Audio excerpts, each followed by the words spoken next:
What's up, everyone? Welcome to Pinkvilla USA. My name is Shiksha Maitreyi, aka Bollygirl, and I'll be your host today. Now, I am so pumped to introduce to you our guest, Maitreyi Ramakrishnan. She was recently titled with Breakout Actor in the Times Magazine's Next 100 Most Influential People. And she plays the lead in the Netflix show Never Have I Ever by Mindy Kaling. She plays the role of Devi, an American Indian teenager struggling with things like the loss of a parent, anxiety, her Indian identity, and just general high school and boy drama. Ma'am, Maitreyi is making some big waves in the industry, representing the South Asian community. Please join me in welcoming Maitreyi Ramakrishnan. What's up? How are you? I'm doing good. How about yourself? I'm good, thank you. Welcome. Thank you. Let's just dive right in. I wanted to talk about how, everyone's talking about this show being so revolutionary. It's really bringing South Asian representation to Hollywood, which is incredible. Some people are praising the show, saying that it really does represent their life and the way that they've grown up, while others say that the show is not really done enough. But either way, it's a game changer. So I kind of wanted to ask you, did you know how important this role was when you got the job? 100%. Like before this, I had no acting experience. And, I was literally just a kid in high school, right? I was 17, still in high school. And that was all I knew at the time. But I knew when this was even from the casting call, honestly, I knew this was going to be a big deal because it hasn't been done enough. And for the people who did relate to the show, awesome. I'm so glad you did. And for those who might not have been able to, that explains why this show is so important because it hasn't been done enough. And I don't blame those who can't relate because how could we all possibly relate to this one show? It's only one option for us, which shouldn't be the case. We should have multiple options. But like you said, it's still a game changer. It's still a step forward. Yes, preach, girl. This is the beginning. Did this show represent how you grew up as a Desi in the West? Or not so much? Yeah, I would say, honestly, so Devi's experience is, her being from Sherman Oaks, California, America.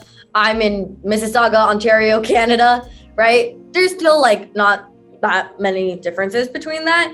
I will say for me, I grew up around a bunch of different cultures and I'm so thankful for that.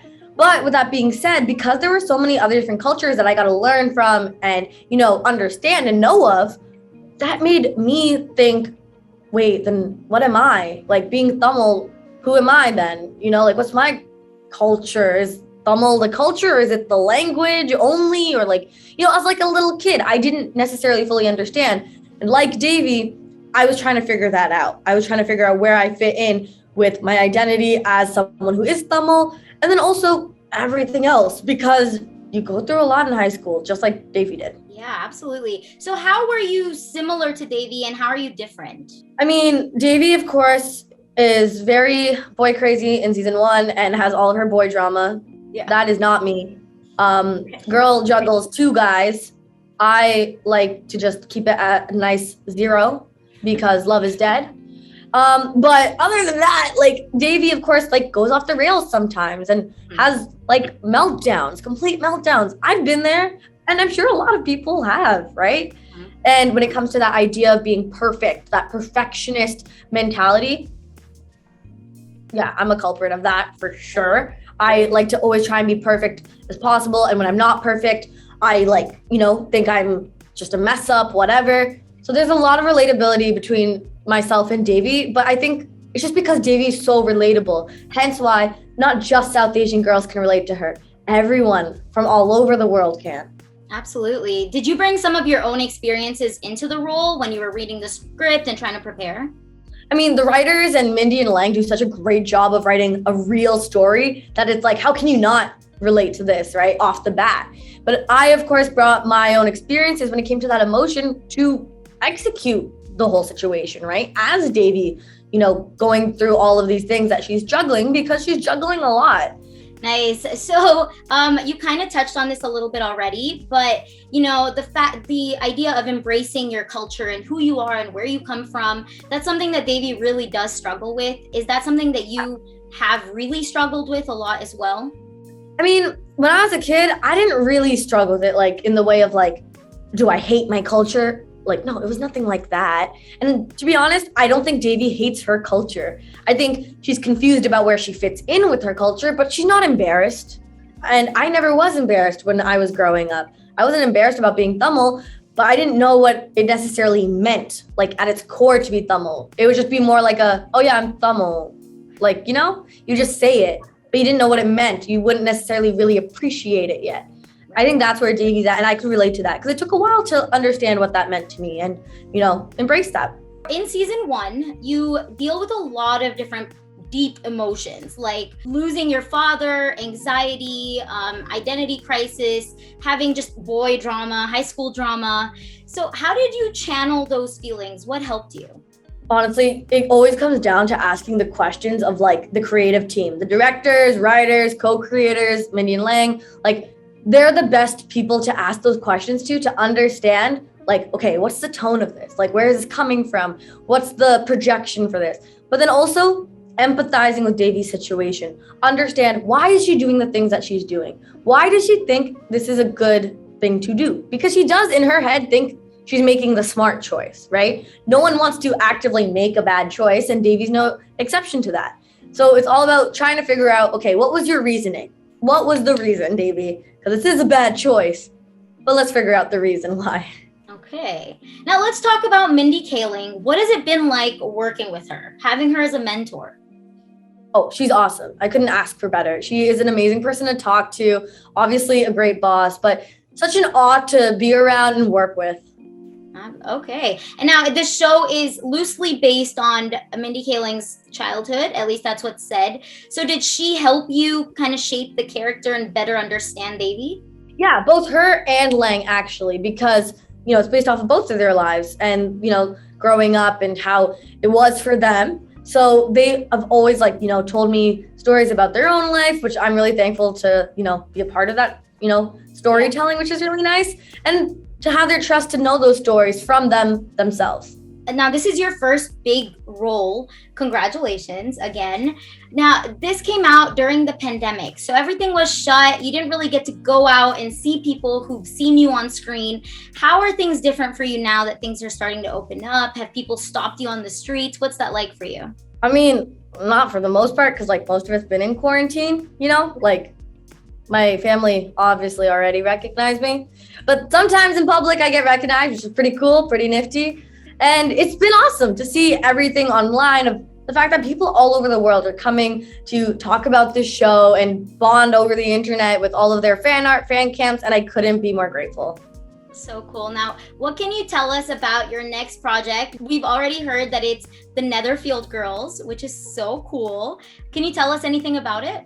Honestly, not that much because we haven't started filming yet, of course, but it is obviously based off of Jane Austen's Pride and Prejudice. It's a modern adaptation, sort of like, Emma Stone's Easy A kind of vibe. And it's going to be really exciting. I'm really excited to do it. Do you have any other projects on the horizon that you can tell us about? Nothing as of yet. So right now, the greatest project that I can think of is sleeping. Fair enough. Spoken like a true teenage girl. Joining us now is Richa Moorjani. Richa is best known for her role as Kamala in the Netflix show Never Have I Ever by Mindy Kaling, where she plays an Indian who has come to California from India to live with her extended family while working towards a PhD at Caltech. She actually plays Maitreyi's cousin on the show. Please join me in also welcoming Richa Moorjani. Hey Richa, thanks for joining us. Hey, I'm so excited to be here. All right, so I have a couple questions for both of you. Do you guys have any pre-filming or post-filming rituals that you do? I mean, I don't think so. I don't think I have any. I do every day before filming. What do I have? You go home and you play video games. That's your post-shooting ritual. Okay, no, that's all day. That's all day, every day, whether we're on set or we're not. That's just how I go. But I will say in the morning, I don't tend to eat breakfast. I know it's bad. Trust me, I know. But I will always listen to the certain playlist that I've got while driving. It's okay, game time. Let's go. So yeah. What kind of music does it have? It's just a lot of it's all upbeat songs between a lot of I'm thinking Marina and the Diamonds, but also just it's upbeat like heartbreaker kind of like, yeah, we got this. Like I can't even tell you because it's not one genre for sure. It's like a lot of like new Miley Cyrus with her new like punk aesthetic. Okay, what about you, Richa? I, depending on what time I have to start shooting, my morning ritual every day is to get up and meditate. Maitreyi loves my meditation music. Every time she calls me. It sounds like Minecraft music. Your meditation music sounds like Minecraft music. So it's funny.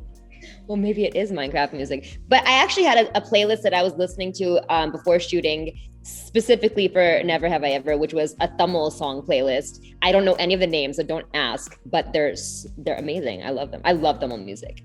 Wow. Awesome. Tell us about the funniest day you guys have had on set behind the scenes together. Together? I never have fun with Richa. She's so boring. She exhausts me. She's annoying. No.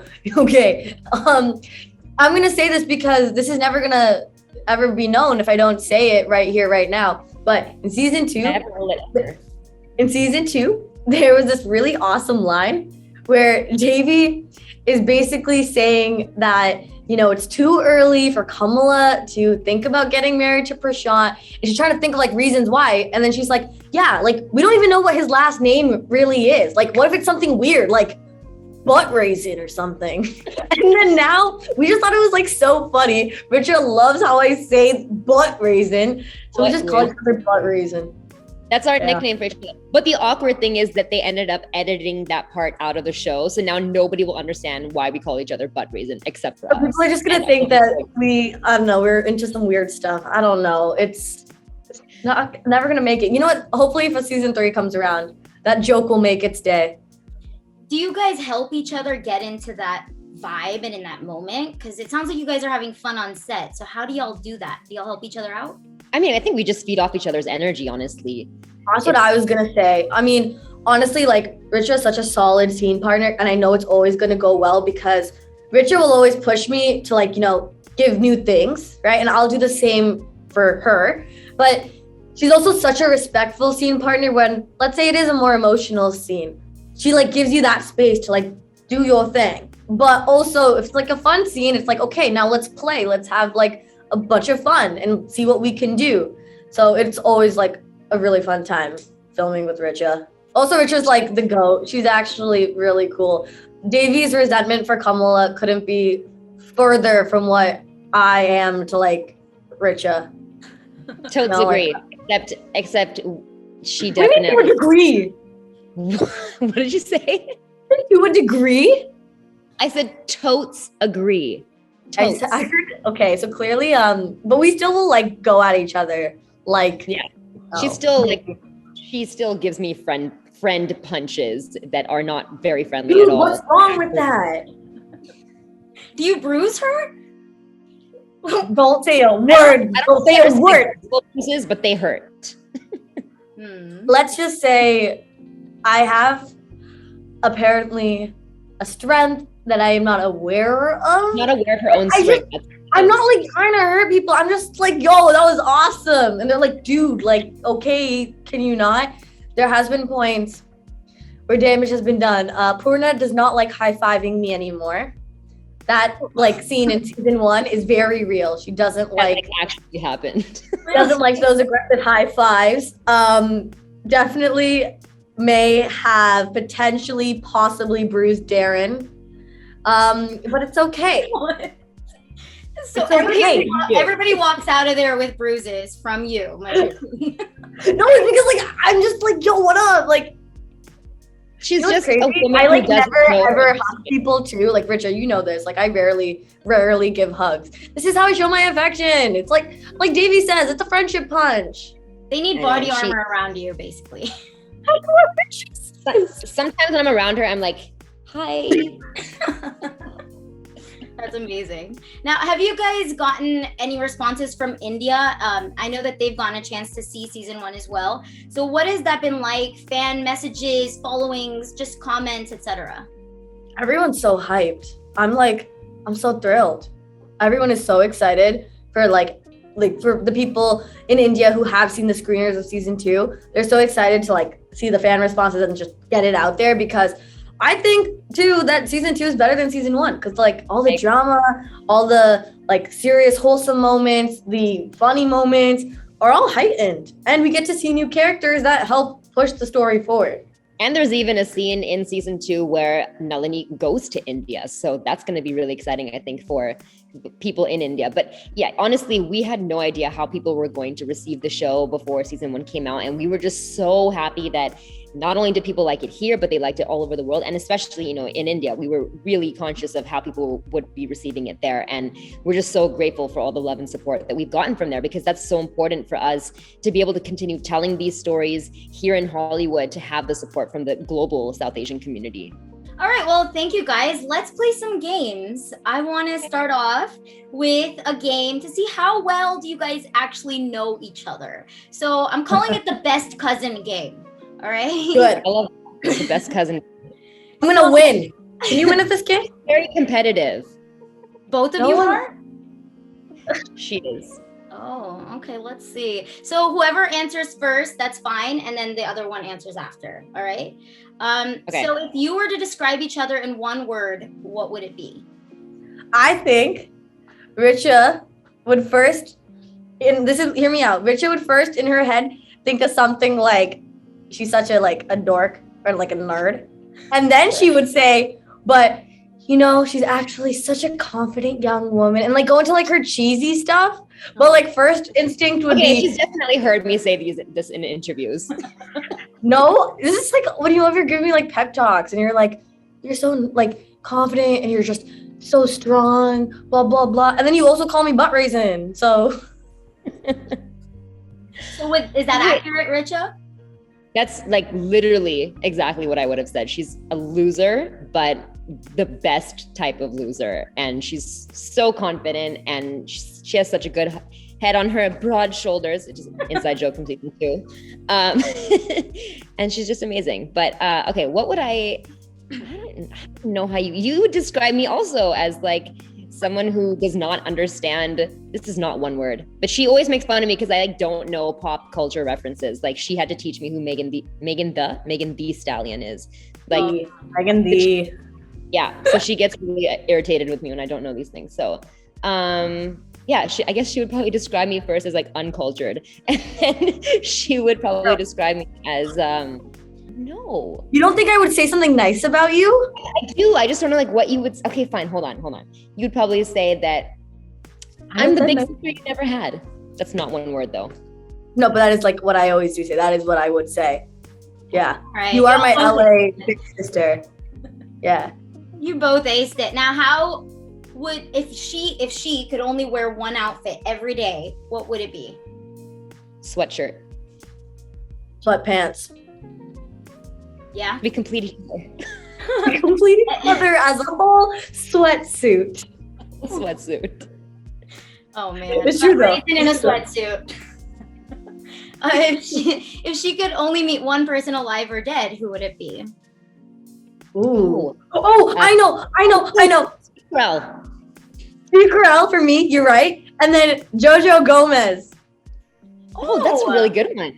She's one of my favorite dancers. Good. I like that. And what's the first celebrity she's ever met? Mindy Kaling, probably. And then I don't know about you, but like Mindy Kaling, because your first Probably job also- was also on the Mindy Mindy Kaling. Project as Ed Helms' girlfriend, right? So I would assume for you, the big celebrity is also Mindy. Yeah, at least here in Hollywood, probably. Yeah. Yeah. I'm thinking Hollywood. Okay, Yep. common ground. Love it. All right, next up, I know you guys have never played this before, but let's play Never Have I Ever, shall we? Taken Desi food to school for lunch. Oh yeah. Yes. Totally. Did your friends steal it from you or not so much? No? No, I should Mine not did. shake my head. Really? Fallen asleep in public. Yeah. Worn a bindi to school. Oh, actually, I have. Yeah. Have y'all worn Literally like a costume. Okay, have y'all worn like a full Indian getup to school? Like for a regular day of school? Nah. No, just for any reason, like how Devi did. No? Oh, see, like those kind of like function things, like they would happen at other people's schools. Like No, when, but like after- with your school friends. One time, freshman year of high school, my Halloween costume was a homemade Miss India. I was Miss India for Halloween. So I made a sash that said Miss India and wore a full-on lehenga to school and a crown. It was awesome. It was awesome. That's amazing. I like to dress up as video game characters for Halloween. Fair That's enough. cool. Just like And dropped a book on the ground. and then like been really like scared about what the repercussions would be. Yeah. Yes. Oh, I have. Really scared. My mom always taught me if you like step on a book, you do anything disrespectful to a book, you gotta kiss it. And when my brother was like in kindergarten, he won't care that I'm saying this story. When my brother was in kindergarten and a kid stepped on a book, he like yelled at him to kiss that book. And this like white kid did not understand why this brown kid was yelling at him to kiss that book. It was weird. But I respect my brother for the grind. I respect it. Wow. Yeah, that's something that I feel like when we were kids, we were taught these things. So we expected that to be the same rule for everybody. So if you had like a white friend who didn't follow that rule, we're like, what's wrong with you? God is going to punish you. Especially when you're like a kid, you don't know that like that's not a universal thing. I think it's pretty reasonable. Like books are education and knowledge is power. Yeah, absolutely. No, it makes sense to us, but it's hard when your American friends don't get it. And last one, got secretly drunk at a Desi party while underage. Oh no, there's too many aunties, bro. Oh whoa, you guys, sorry. I'll leave. Come on, Maitreyi. You are also currently underage. So I am in Canada. Well, not now. I'm in New York, but I'm Canadian. So you have time to what's the drinking age in Canada? 19, because you can I did not know drink that. before you can sign up for the military. America, I don't understand. Because that makes sense. All right. Thank you for playing our Never Have I Ever game. And then before I let y'all go, I did want to ask about your dance, Sheila Ki Divani, which we just released, which was amazing. By the way, I have to say that. Wow.